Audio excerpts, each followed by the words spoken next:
Sual 80. Baxın, sualda nə deyir? 3 müxtəlif maddə verilib.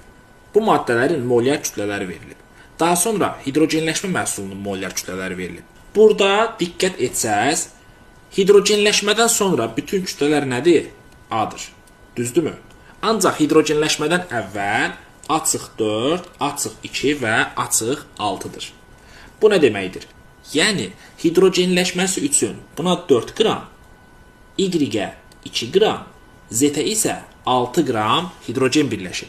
Niyə? Çünki bunların hidrogenləşmədən əvvəlki molyar kütləsi indiki, yəni A-dan X-də 4 qədər, Y-də 2 qədər, Z-də isə 6 qədər azdır.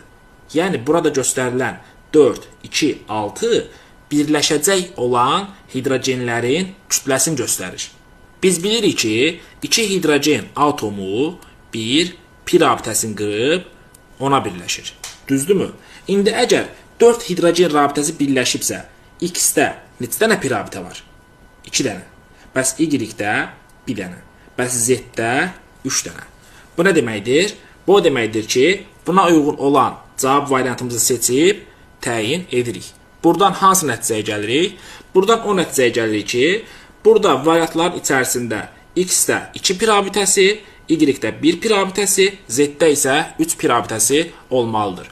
Buna uyğun olan variantımız da B variantıdır. Niyəsini artıq deməyəcəm, çünki bu maddələrin quruluşunu bilirsiniz.